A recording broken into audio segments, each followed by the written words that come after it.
Hello. I'm going to wait a couple seconds while I put on my Dermatology Universal Tinted Moisturizer. Wait for my friends to hop on this morning. It's a interesting topic today. If you don't know, I have a podcast called But Still She Thrives, and it is on finding peace and freedom after narcissistic abuse. And narcissism, we don't throw around that word lightly in my circle, because it's a specific, kind of abuse. And I'm trying to do more topics on these mornings. Hello, on these morning chats. Hi, Marie. Yay. We're gonna get into the abuse cycle today. I don't know. My brain will just lead me wherever it's supposed to. So, dear God, guide me to the words I'm supposed to spread. So while I put my face on here, why I thought about that was I was just singing a song that I made. And this is hard because I want to keep some parts of my life private for like my own family's sake. But there was a cycle of abuse in my family, and I made a song called Shed years ago. It was just in my head. And I would say 95% of the time when I sing one part of it, I cry. Like I break down. And so that part needs some healing still, obviously. But I'll tell you the line and then we'll talk about it. But it's your own pain. I'll sing it because it's easier for me to remember when I sing. Your own pain taught me to tiptoe, his hands wrapped around my throat. I never felt safe, but I'm okay. It was your life on repeat. You didn't know how to save me. That part always gets me. And then it goes wash, rinse, repeat, but I'm okay, right? But that part where in the lyrics I say, you didn't know how to save me. And I think that part just gets me because it's a twofold thing where when we have someone in our lives that hasn't been able to protect us from abuse, there's a resentment, right? There's a resentment there often, especially if you get on the other side and you look back and you're like, how could you have let this happen, that sort of thing. There's resentment, but then also, sorry, I have a little pop-up. I have a call today in a little bit. It's my reminder. I need reminders. ADHD brain. Like a call. Oh, good. Glad I got that reminder. But there's resentment, and then there is this other side of compassion and understanding, right? As a God person and as a human and as someone who gets how damaging abuse can be, I understand how someone wouldn't know how to save. They can't even save themselves or their children. And in an ideal world, it would be easy for people to get out of these situations. It would be easy for them to take their kids out of this situation or to know the right answer. But it's not, and it's not always just their spouse, right? If you have a child that is abusive, let's just say, to another child, what do? You discipline them, you ground them, you do the things, and if it continues, what do? What is the right answer? Do you send them away somewhere? You get them therapy? They won't sit the therapist, right? So in my life, I think, tried really hard to give people compassion and believe that people are doing the best they can, especially people I love, right? And did the best they could with what they knew. And so that part of the cycle where someone doesn't know, they're in the cycle. It goes down from generation to generation often, right? If you have abuse in a family, usually if you look back in history, it's continued through the generations, right? It came from somewhere and it was the norm, and you didn't know any different because your parent or, whoever in your family was abusive. So the cycle breakers, it takes a lot of courage to break the cycle, but it also takes, courage to stop and look at how did I get here? If I'm not happy, or I have trouble coping, or I'm angry, or I'm depressed, or I'm sad, and those can often come from abusive childhoods or abusive situations you're currently in. And it takes work to stop and admit it sometimes. I will say in my own life, the beginning step of breaking the cycle to me was admitting I was in an abusive situation, that I had been abused physically, mentally, emotionally. That was the step. And I think people on the outside who aren't being abused judge often. Like, how do you not just get out of that? That's a horrible situation. How do you not just say, I'm not doing this, and leave, right? Most times, and I'm talking about, let's say you're in a romantic situation, you're married, and you tell your friend, oh, my husband's abusive or whatever, and they judge and don't get it. The thing is, oftentimes it's because you grew up with abuse. So it's that cycle where you're comfortable with it almost, even though it's not comfortable. Obviously, it doesn't feel good. It's awful. It's terrifying. When you grow up with it, you almost don't know any better, and you are taught. My family was very big on Italian, like, blood is thicker than water, and it is what it is, and like family first, la familia prima, right? Family first, everything's family, family, family. So it's just like part of how you're living.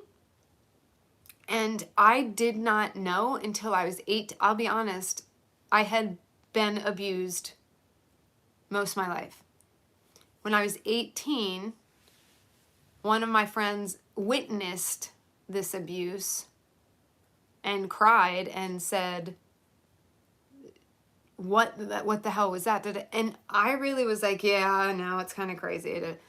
But so dismissive, because I didn't realize the depth of how bad it was, and how not normal it was, and how not okay it was. It was just like, oh, that's just our family. Like, it's so crazy. And that's very upsetting for me. And when I look back on that person, that 18-year-old child, basically still,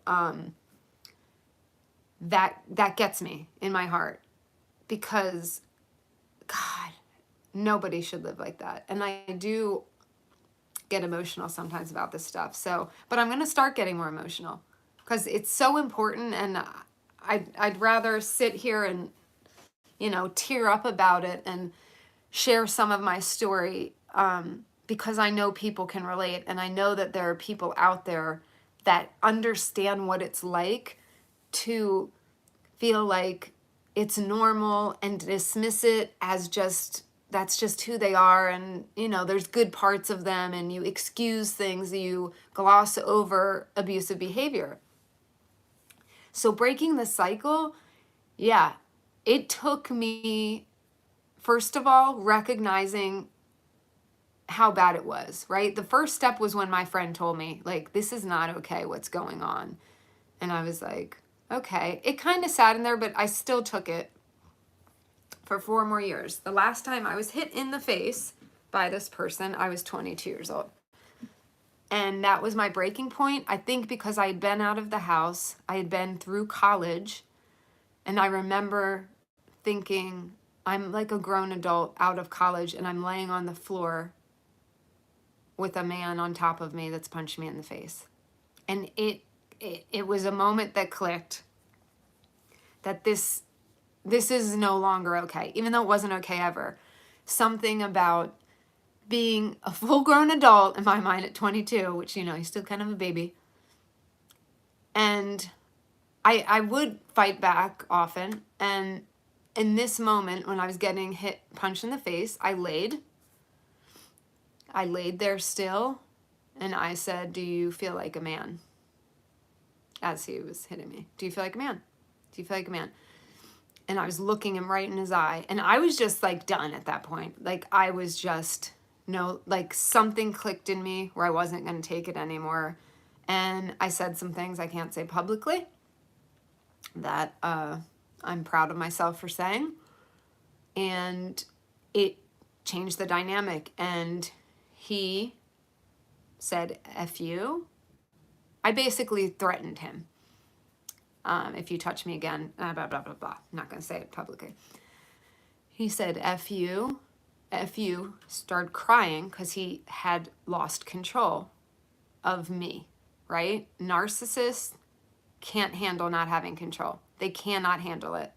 That is how you break a narcissist. I don't recommend doing it this way. I'm just saying that can have the effect where they actually get to that point when they feel like, "Oh no, I don't have control. What do I?" They don't know what to do when they don't have control. They feel out of their mind.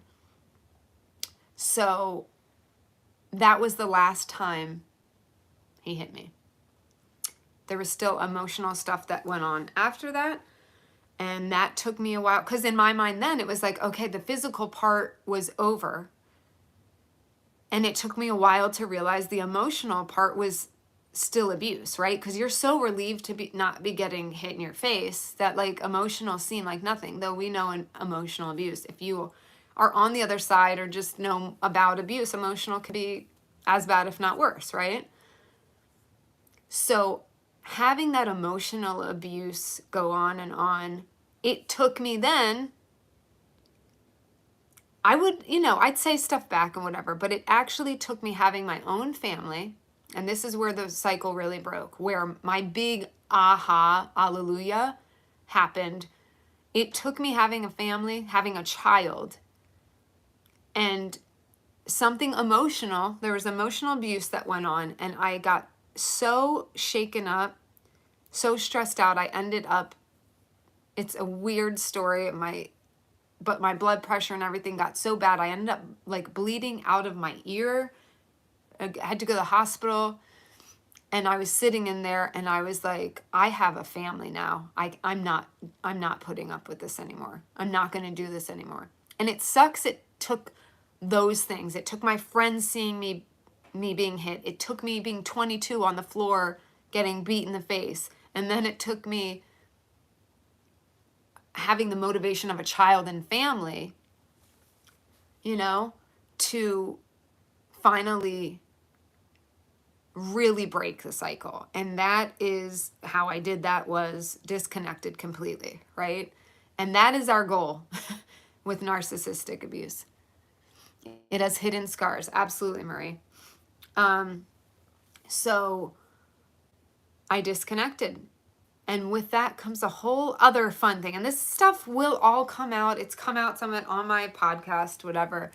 But the toll it takes is insane. But breaking the cycle is so important, and it's hard. So this is for people, even though if you haven't been abused, but you know people who have, or you hear stories, remember to have grace for the fact that you don't know, unless you're in the situation, how it feels. Like, you grew up in a not abusive atmosphere, then of course you think it's crazy and like, how could anyone stand that?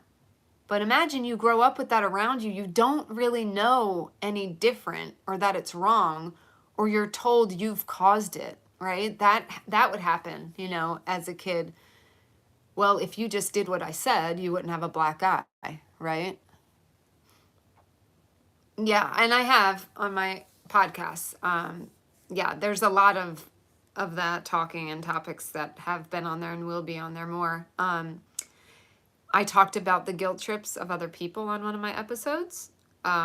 because what I had no idea was coming, you think the worst of it's over. And technically it is. But I honestly almost feeling even, not to the actually when I was being physically abused and in the day-to-day with that person was the worst. But being like outside, the disconnection, the wrath of that person, I'll say that, was about even with how hurtful it was for me when other family members guilt tripped me for disconnecting, knowing full well why I did so, knowing abuse was happening. But the thing is, they grew up in abusive situations and they tolerated it, and they still tolerate being mistreated today. So I look like, oh, it's like in their minds, it's like, it's not that big a deal, you know? I've gone through abuse, family, spouse, coworkers, so I know. Yeah. It's awful. The guilt trips that came after that, actually my lowest point, and then I got therapy, literally signed up for therapy the next day with someone who I knew like was familiar with narcissism, and that's what got me into really studying it and now specializing in it. Because I want to help people who there's more and more now narcissistic abuse knowledge and people talking about it, but not enough, especially in the therapy world. Part of me is like, oh, do I go back to school and become a like narcissist specific therapist so I'm like certified and everything? I have thought about it, because it's a very specific type of abuse. A lot of abusers are narcissistic, right? Because it comes with the territory, but it's not always. So my real breaking point was after the guilt trips. I was always told, oh, you're taking it too seriously, or that's the way that, yes, that's just, if I hear one more time, oh, that's just who he is. Okay. So it's okay that he is a totally abusive asshole. That's just supposed to be okay? No, it's not okay. And that's the difference, is they didn't get out of that mindset. And I try to have compassion in a way of not like hating them or resenting them too much, while also not budging on my boundaries, right? Like they can think that all they want. They can accept it all they want. They can be mistreated still by this person, by other people in their lives. They can take it because blood is thicker than water, or whatever you want to say. Not me. That's what I was told by my manager after coworker abuse. Yeah, that's right. Because also these people who guilt trip us fear that person themselves, right?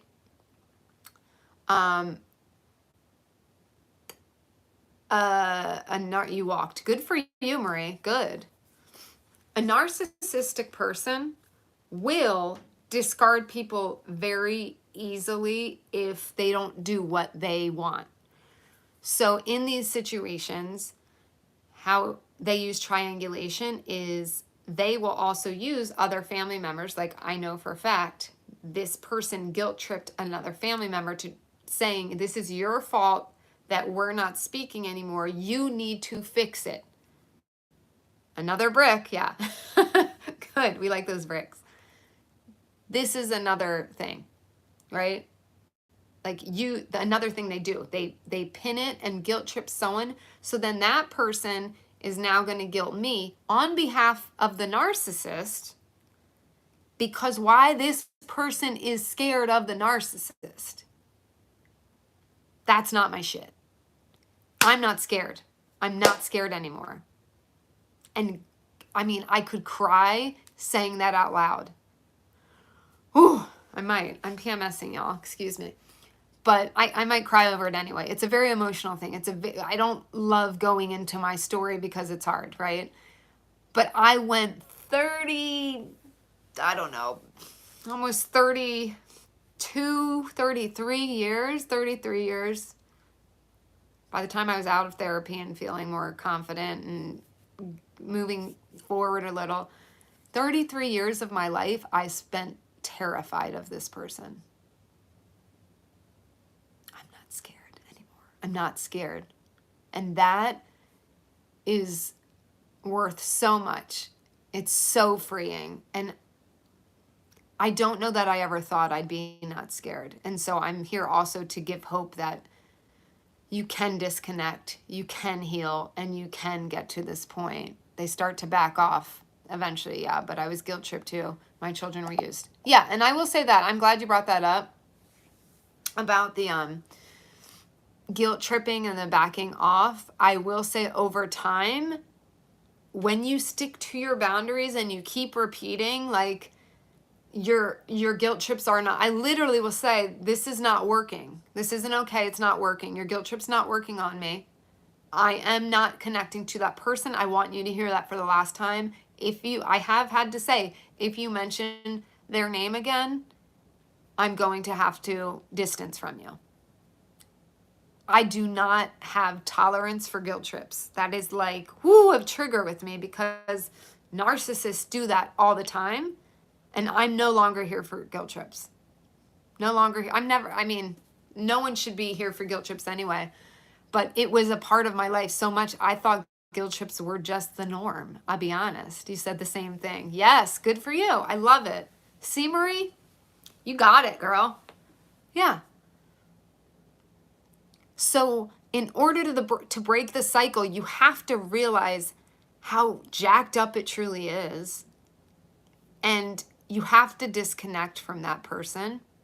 And you have to, another part of it, breaking the cycle, is I talk to Cora about signs that people, and I don't try to say like abusive with her or whatever. I try to word it different. I might say toxic, that's what the kids say now, the older than her. And is she too young to kind of learn about this stuff? Maybe, but you know what? To instill it in someone so young, where when they're choosing their friends, they're like, and I have this morning when we had this talk in the car, she had kind of distanced from one of her friends, and I was like, well, you haven't talked about such and such in a while. Are you just like not friends at all? And she said, we're cool, but I just kind of slowly stopped playing. And she had other friends, so it's okay, because she always worries about other people's feelings, which is nice, but people pleaser can get you as a target to abuse, right?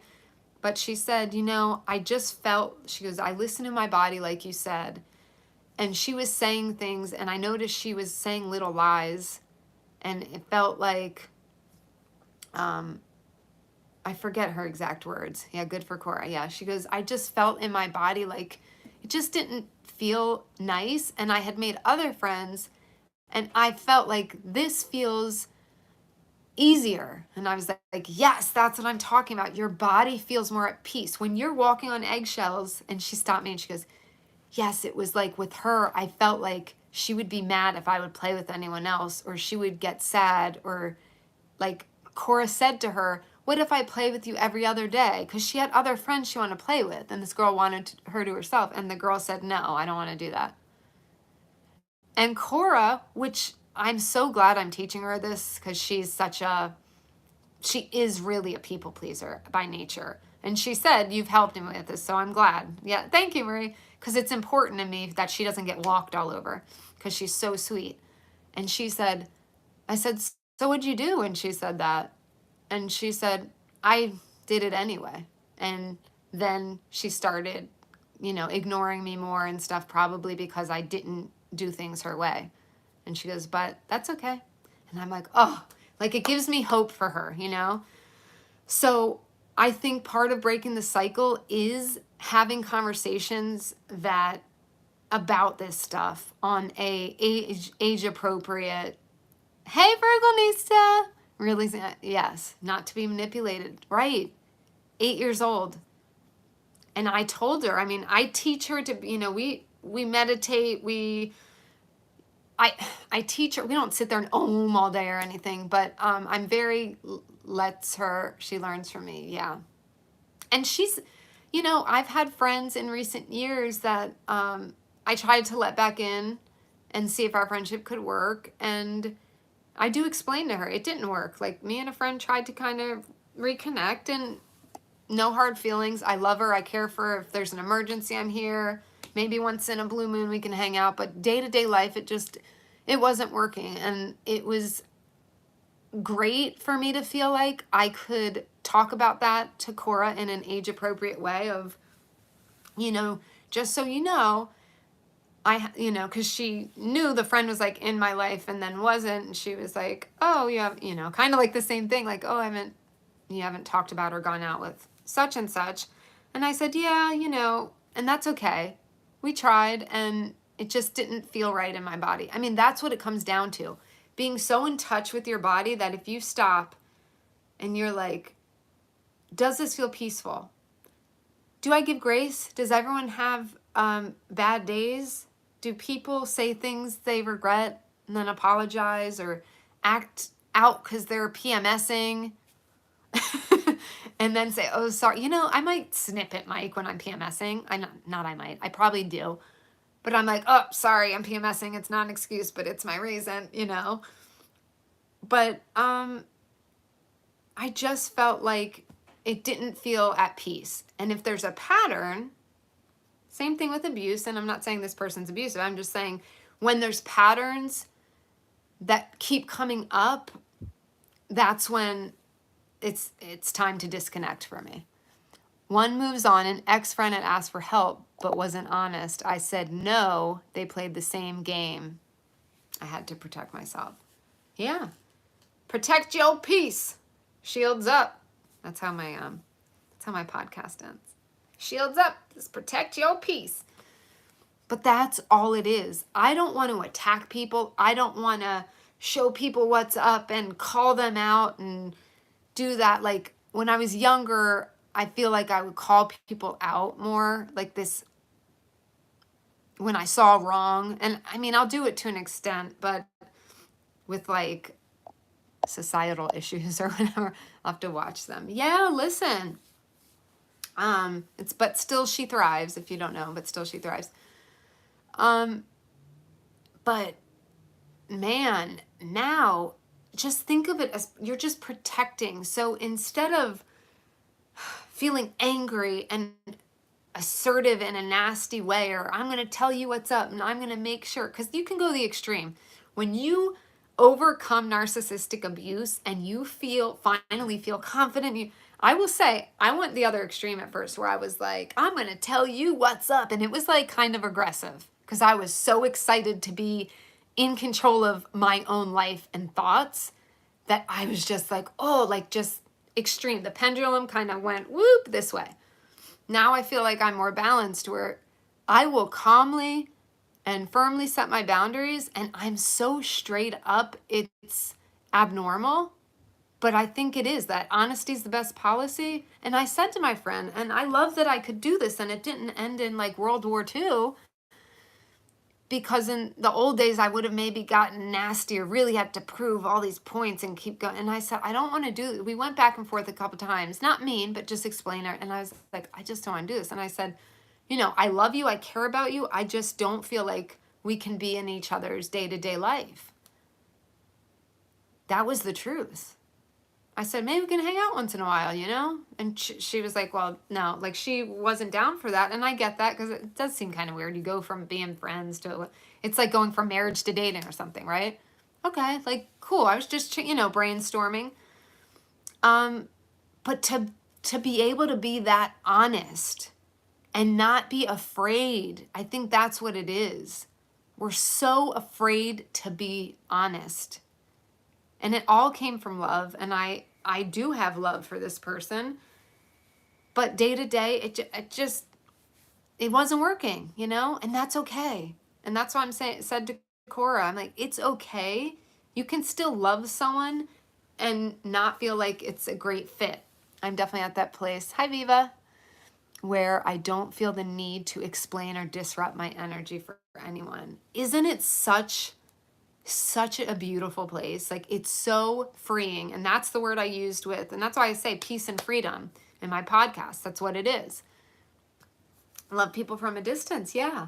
And that's why I said to Cora when we were talking about it, I said, how do you feel now that you don't have to worry about if she's going to be upset with you not playing with her. And she was like, I don't know, it feels good. And I said, does it feel free? And she was like, yeah, like she couldn't put her, but that's the feeling.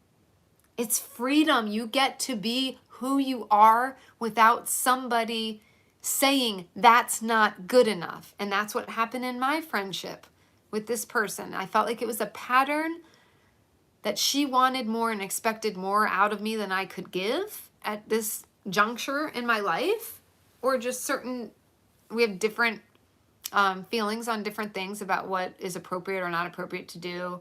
And that's fine too. And I said, like, I want us to be able to respect our differences. And she was upset. I didn't want to do a certain thing. And that was the feeling. It was like, I feel like I'm not good enough as a friend in her mind. And I know I'm a good friend and I'm happy with it where I'm at, you know? It's liberating. Yes. Most of my life, survival mode. Yes. You can breathe. Yes. Frugal Nisa. Hey, girl.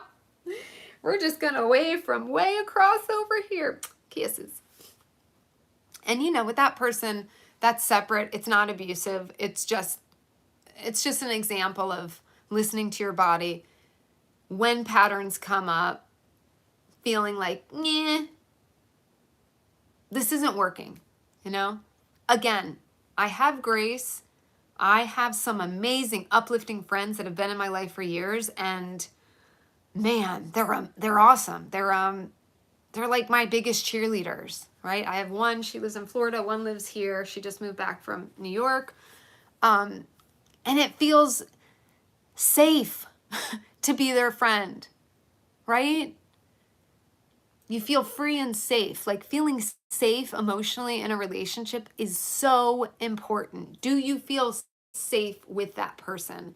And I did not feel safe with this, you know, this specific friend that we tried to like rekindle things. It just didn't feel safe for me. And it might not have felt safe for her. And I don't think she should be in a friendship that doesn't feel safe, right? Because we just had a disconnect. We had different beliefs and expectations. And like being okay with that without it being like, because our other, you know, when we've ended the friendship before in the past, it felt like bad and mean, kind of got not that pretty. I mean, I never said mean things, but I had that feeling. I don't like to say mean things even in the end of a friendship, right? Like, so I wouldn't say things, but I felt bad inside.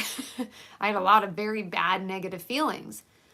Now it's like, this is okay. Like, it feels really good to be okay with letting go of something that isn't feeling right. So listening to that body, and I know we like kind of went off the tracks, but what else is new? I mean, welcome to my life. You know, but breaking that cycle of abuse, right? First things first, you got to realize how bad it is to give you that motivation to say, this is not normal. Start hanging out with some healthy individuals. And you'll see real quick. When I met my husband, I was like, after dating him for like 6 months, I'm like, oh my God, there are people out there like this. I didn't even know they existed because when you grow up with abuse, you can attract a lot of like controlling, those types of people. Not to say I didn't have any healthy friends or whatever, but well, I'm looking back now. I don't know. I might have had them, but they weren't my close friends because I was comfortable with what? Chaos, drama, whatever, because of my own upbringing. So now I have a lot of healthier friends, and it's absolutely liberating, freeing, and it feels safe, right? So just a reminder before I go, look for the people who make you feel safe, who lift you up, who encourage you, who aren't jealous, who don't want to keep you all to themselves. Like one of my really good friends, the one who just moved from New York, Rania, she's the sweetest thing, and she encourages me so much, and she's so like loving, but she's not possessive, you know, and there's a difference. I used to have some very loving but possessive friends that were like, they'd get jealous of me hanging out with other people. One of them literally said, I feel like I don't need anyone else but you. And I was like, I'm an extrovert and I like my people, you know? I understand having a friend you're closest to, but that kind of was weird for me to hear. After learning self-love, I realized most of my relationships were one-sided. Yes, yes, yes, yes. Oh, sorry. Oh no. Oh, why isn't it? Okay. Needless to say, the women I am now is A-okay with people exiting. Yes. Sorry about this falling. That was another thing. I put in effort to relationships and it wasn't reciprocated. I've distanced from friends, not like on purpose, just because when I had this big aha moment when I disconnected the person in my family, it led to a domino effect of me disconnecting from a couple of my friends, that there were things going on and it just wasn't, I had new boundaries. I had a new perspective and lens on life. So that can happen because you realize something, you're like, oh wow. Then you're like, oh wow, oh wow. Oh, they're everywhere. So I totally get that, because I also, even with friends that I wasn't like best friends with, I stopped initiating like a lot. It was, I mean, I would do it here and there, but I realized some people, they weren't ever initiating, even to hang out or whatever, you know, and it was like, I really want relationships where it goes both ways. And if it's not like that, then see crest out. So I definitely have lost or distanced, you know, in some relationships. And again, it's okay. It's okay. It made room for people like I'm talking about, that it's parallel, it's equal, whatever. It might show up differently, but in general, you feel like there's a balance in the relationship. So it's safe, balance, free, and peaceful. Those are our hot words for the day. Oh, I didn't even do my makeup. Oh my gosh, that's hilarious. We really did. I need to do my makeup, so I guess we can sit and chat for a second more. Yeah, I have a client call, a new client that is awesome. I love my clients. I don't know. I feel like God just sends me the most awesome people. I love them. Viva, have you listened to my podcast? If not, go check it out. I would love you to listen and let me know your thoughts. Yeah, so Viva, is this your first time on my channel? Curious if it just popped up because of the word or what, you know? Because I haven't been doing like topic. I just put like, make them a chat. And we haven't been really doing topics. But yesterday I was like, I'm feeling called to do more things. I'm a God person too, if you don't know. Me and JC are close. But yesterday when I was praying yesterday morning, got a little message from the big JC saying that like I needed to talk about the things I'm passionate about more in the morning, rather than just like little chit chat, which we can do too. He's like, you need to go deeper because people need to hear your messages. Oh, awesome. Yeah. Algorithm. I love it. Yeah. It's called But Still She Thrives. It's on Apple and all of your favorite platforms. But yeah, I'm a narcissistic abuse recovery coach now. I was a life coach for years, and then this past year, I don't know, it was weird. It was like I was almost afraid because, hey, look, I got family and friends, you know, and some don't know my story. My own mom being on my Facebook and stuff where I promote this stuff, she doesn't love that I'm talking about all this well, I know she doesn't. So I was afraid to go down this road, but again, I'm an obeyer of the Lord. And God said, first he said, do a podcast. So I was planning this whole podcast theme of helping moms, blah, blah, blah. And it just didn't feel right. And so I literally was so frustrated one day, and I prayed and I was like, God, I'm like, I didn't say it right. I said, I need to figure out, what am I supposed to do here? This does not feel right. Like, this topic just doesn't feel right anymore. that's mostly what I was coaching before. And I felt the message. I know it sounds weird, but if you're a God person, you get it. I felt this message of why are they in the situations they are? And I thought about it, and all my clients, most of my clients were either had childhood abuse or were in abusive marriages or just out of them, There was abuse. I was like, oh. And I was like, I said in my prayer, you mean like talk about all that like that? And he said, well, are you ready to do what you really are supposed to do? Like, that's what I heard. Are you ready to do what you're here to do? Are you actually ready now? You decide. And I was like, I'm ready. I'm ready.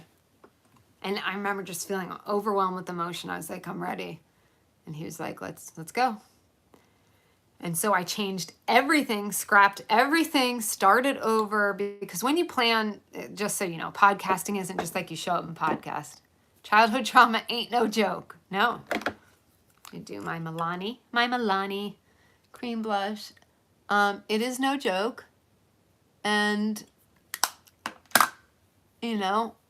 it's talked about here and there, but the narcissistic stuff I studied for years. I experienced it, which I'm sorry.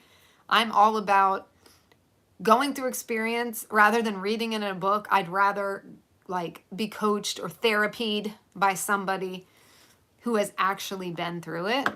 And that's not a dig at any therapists that haven't gone through it and teach it. I'm sure they're very helpful, but in my experience matters. And I know what it's like to be in the situation. And I think that goes further than reading it in a book. And there's not even enough information out there, like in the actual academic world. You like that? Yeah. That was a weird, creepy, yeah. This color is Nude Kiss. They're called Cheek Kiss by Milani. I just ordered another more like peachier one, not from Milani, from the brand Nude Envy, ENVIE. I need a lippy. And let's go dark today. I feel like when I wear black, I like to have a little darker lip. Maybe because it washes my skin out more. I need some more color. But this is Chunkiest Chili by Clinique. They're chubby sticks, which I love. So Nude Envy, I never heard of it till yesterday. And then I went and spent like $100 on their website because they're expensive. I got 3 items for like $104. But I got, which did I get? I got a lipstick, a lip gloss. The lipstick called Lips, the lip gloss called, oh shoot, I forget, Fearless. And then the cheek, they had a cheek one like this, but it was peachier. And in the summer, that's really good with my skin color. I love it. Peach it's my jam in the summer months. So where do you live, Viva, before we go? If you want to share, you don't have to get specific, just like what region, what country. I'm right outside of Washington, D.C. And I was just thinking about that because I was going to tell you that spring is here. Like we get all 4 seasons. And spring is emerging. It's going to be 75 today. Woo! So excited. So excited.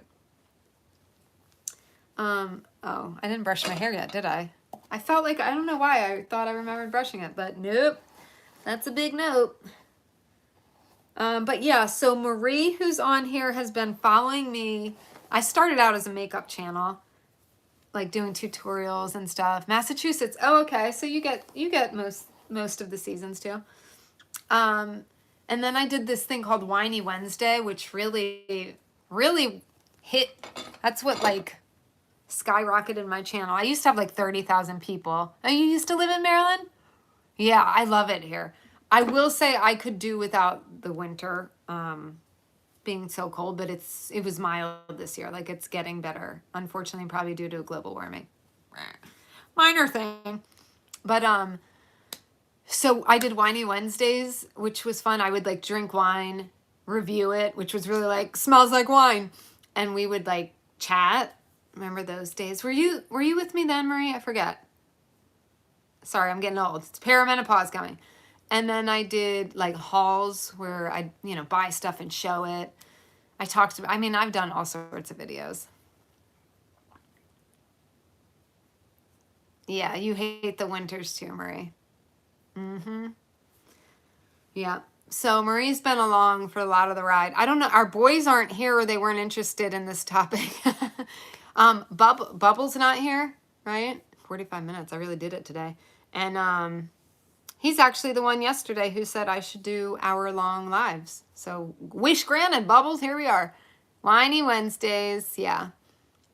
And Jonesy, I don't know if he's on, but usually we have a couple men's in the morning.